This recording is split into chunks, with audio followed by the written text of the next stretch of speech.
Bueno, aquí llegamos a un punto álgido y es el enigmático apéndice del que les hablé al comienzo, en el que Hume se retracta de su tratamiento de la identidad personal. Dice Hume en ese apéndice: al revisar con mayor rigor la sección dedicada a la identidad personal, me he visto envuelto en tal laberinto que debo confesar que no sé cómo corregir mis opiniones ni cómo hacerlas consistentes. Uno podría pensar, a mí alguna vez me dijeron eso, uno podría pensar que Hume de lo que se arrepiente en realidad es de la fase negativa en su tratamiento de la identidad personal. Se arrepiente de su tratamiento negativo de la identidad personal, y una razón para arrepentirse de eso podría tener que ver con consideraciones morales, que cómo hace uno con la moral si piensa que el yo es simplemente un flujo de percepciones o algo así. Pero esto no parece ser el caso. Hume no parece arrepentirse de esto, al menos a primera vista no es claro. De hecho, Hume parece reafirmarlo. Cuando vuelvo mi reflexión sobre mí mismo, dice en el apéndice, no puedo percibir otra cosa que las percepciones. Por lo tanto, es la composición de estas percepciones la que forma el yo. Entonces pareciera que Hume se mantiene en el apéndice en su idea de que el yo es un haz de percepciones, o en su idea de que cuando mira dentro de sí mismo no encuentra sino percepciones y no aparece el yo en ninguna parte. Más bien pareciera que la insatisfacción de Hume parece estar en su explicación positiva de la gestación de nuestra ficción de la identidad personal. Parece ser que eso es lo que le molesta, que no logró explicar bien cómo surgía esa ficción de la identidad personal. Y dice Hume en este punto: todas mis esperanzas se desvanecen cuando paso a explicar los principios que enlazan nuestras sucesivas percepciones en nuestro pensamiento o conciencia. Y luego explica: hay dos principios que no puedo hacer compatibles, a pesar de que tampoco esté en mi poder renunciar a alguno de ellos. Estos principios son, todo esto es cita de Hume: 1, que todas nuestras percepciones distintas son existencias distintas, y 2, que la mente no percibe jamás conexión real alguna entre existencias distintas. Si nuestras percepciones, sigue diciendo Hume, tuvieran como sujeto de dimensión algo simple e individual, o si la mente percibiera alguna conexión real entre ellas, no habría dificultad alguna. Entonces, ¿qué es lo que está pasando? Parece ser que Hume está insatisfecho con su explicación positiva de cómo surge la idea de la identidad personal, y parece ser que su insatisfacción tiene que ver con dos principios que no logra hacer compatibles, aunque tampoco puede renunciar a ninguno de ellos. Los principios son que nuestras percepciones distintas son existencias distintas, y que la mente no percibe jamás conexión real alguna entre existencias distintas. Y dice Hume después: si alguno de estos dos no fuera correcto, o más bien, si nuestras percepciones estuvieran pegadas, digamos así, a un sujeto simple, o si hubiera una conexión real entre ellas, no habría dificultad alguna. Y básicamente con este pasaje se acaba el tratado de la naturaleza humana. Después agrega un parrafito diciendo que voy corrigiendo algunas erratas menores, como errores de ortografía o cosas así. No son errores de ortografía, pero sí unas erratas menores. Este es el último párrafo sustancioso, digamos, del tratado de la naturaleza humana. Y ahí no queda sumido en la perplejidad, o al menos yo, por varias cosas. ¿Cuál es exactamente la incompatibilidad que ve Hume aquí si los dos principios son claramente compatibles? Vuelvo a los dos principios. Todas nuestras percepciones distintas son existencias distintas. La mente no percibe jamás conexión real alguna entre existencias distintas. Y uno podría decir: es justamente por lo primero que ocurre lo segundo. Es justamente porque nuestras percepciones distintas son existencias distintas que la mente no logra ver conexión real entre ellas. Y si es así, no hay ninguna incompatibilidad. Entonces, la pregunta es: ¿cuál es exactamente la incompatibilidad que ve Hume aquí si los dos principios, al menos a primera vista, parecen claramente compatibles? Eso es algo que tendría que explicar el comentarista de Hume. Otra pregunta que surge ahí: ¿por qué esta presunta incompatibilidad afecta solo la explicación de Hume de la identidad personal, si Hume apela también a estos principios en su tratamiento de la causalidad y de la sustancia? ¿Por qué Hume piensa que esto es un problema solo para su tratamiento de la identidad personal, si en muchos sectores de su filosofía él está apelando a estos dos principios, que percepciones distintas son existencias distintas y que la mente no hay conexión real entre ellas. Entonces, ¿cuál es el alcance de la retractación de Hume?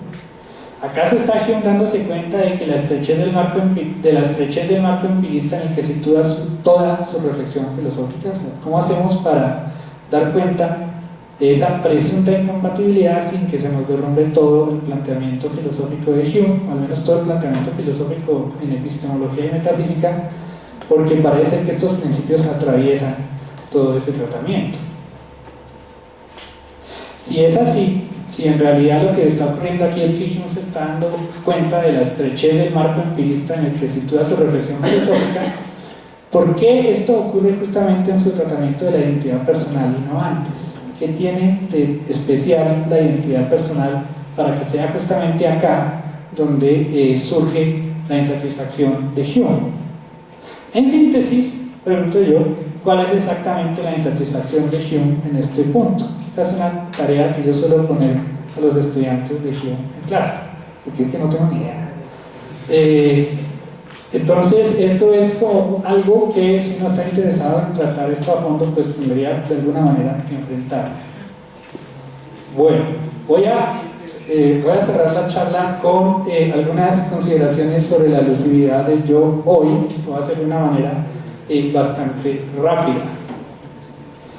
Me parece lo siguiente: Hume, creo yo, hizo un aporte filosófico capital con su señalamiento de la elusividad del yo. Este es un aporte, me parece a mí, que persiste aun si uno abandona el resto de la filosofía de Hume. Es algo así como el descubrimiento cartesiano del yo, del cogito. Eso creo yo es algo que persiste aun si uno abandona el resto de lo que hizo Descartes. Entonces me parece que Hume hizo un aporte filosófico capital aquí al señalar la elusividad del yo, y me parece que esta idea continúa vigente, aun si se prescinde del marco empirista en el que él la sitúa.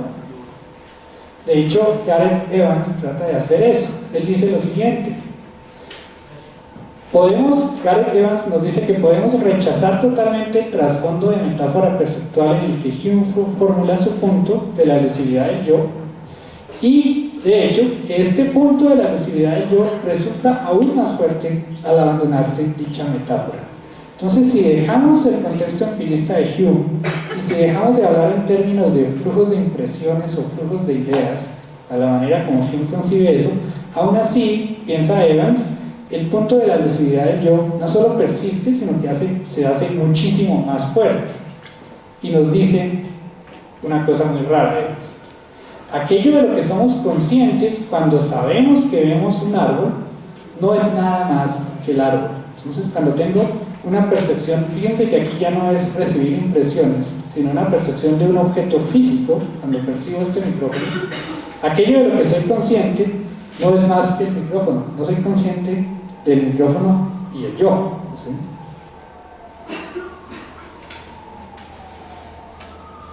Y me parece entonces que cuando uno plantea la elusividad del yo fuera del marco empirista de Hume, surgen algunas preguntas que son mucho más inquietantes.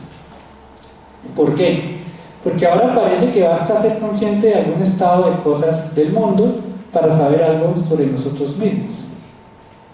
Por ejemplo, parece que mi mera conciencia perceptual del árbol también me informa algo sobre mí mismo, ¿sí? Aun si yo no aparezco allí. Y eso es lo que resulta tremendamente enigmático. ¿Cómo es que un estado del mundo a su vez me informe, me diga algo sobre mí mismo?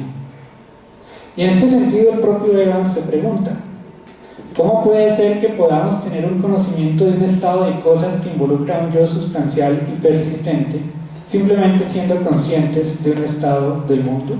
¿Por qué ser conscientes de un estado del mundo me enseña algo sobre un yo sustancial y persistente? Esta es como la inquietud. Una manera de ponerla es: ¿por qué en este caso basta pensar o saber algo sobre el mundo para tener autoconocimiento? Uno diría, con saber y pensar algo sobre el mundo uno, en el mejor de los casos, aprende algo sobre el mundo, pero ¿por qué eso basta para saber algo sobre uno mismo? ¿Sí? ¿Es acaso la velocidad del yo una condición para que esto sea posible? Es justamente el hecho de que el yo no se ha dado lo que permite que cuando el mundo nos es dado, entonces sabemos algo sobre nosotros mismos. Esto me parece puede plantearse esta duda a un nivel más específico. Evans hace la siguiente observación: un sujeto puede saber que está frente a una casa simplemente percibiendo la casa. ¿Sí? Y sigue Evans, y en este caso, cuando el sujeto sabe que está frente a una casa simplemente percibiendo la casa, lo que el sujeto percibe ciertamente no incluye elemento alguno que corresponda a en el juicio yo estoy frente a una casa. El sujeto es solo consciente de la casa.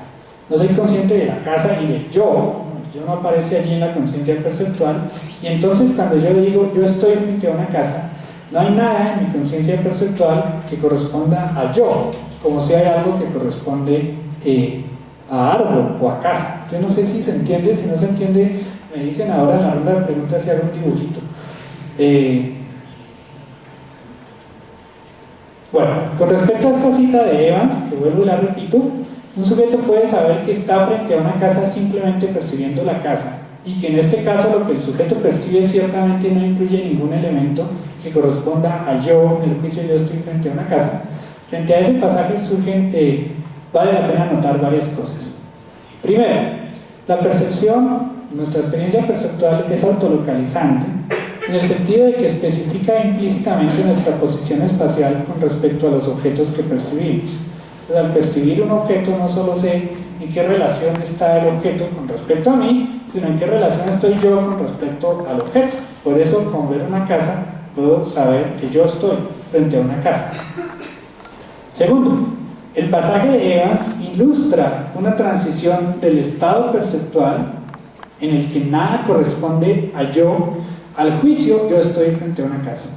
En el estado perceptual de ver el árbol no hay nada, no hay ningún componente que corresponda a yo, mientras que yo, sobre la base de mi experiencia perceptual de la casa, juzgo que yo estoy frente a una casa. Entonces hay una transición de un estado en el que no aparece por ninguna parte el yo a un juicio en el que se habla de yo.